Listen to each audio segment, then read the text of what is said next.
These people moved to the border areas to escape the fighting in Deraa province, but they also fear the Syrian government, who considers them terrorists for being involved in opposition activities. Among them, army defectors, media activists, and employees of rebel-run administrations. At least for now, returning to their towns and villages that have fallen under state rule is not an option.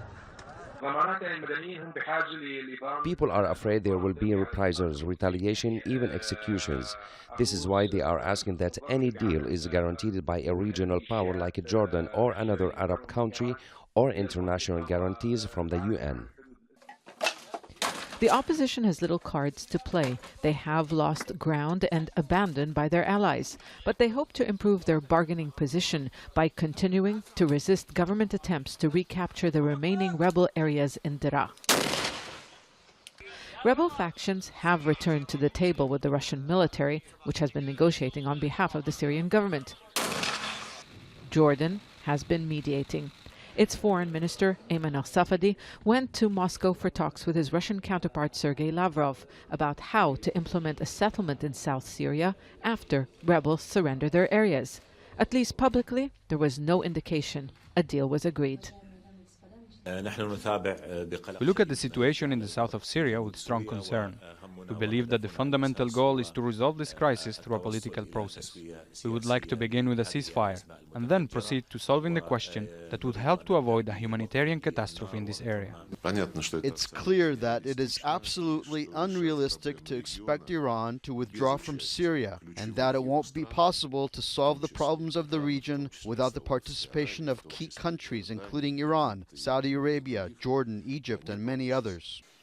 There is no trust between the opposition and the government.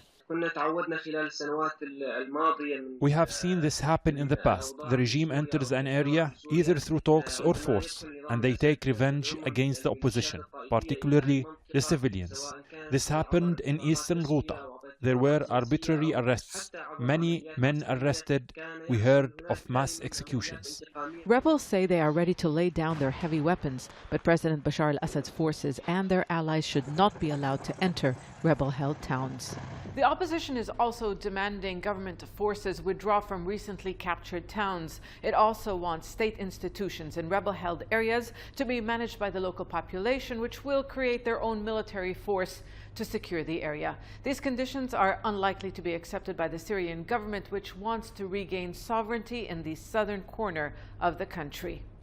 There are also demands for a Jordanian or a wider Arab military presence in the area. That too is unlikely to be welcomed by Damascus. With so many players involved, it's proving difficult to reach a deal to end the fighting. Zeina, Khodr, Al Jazeera, Beirut.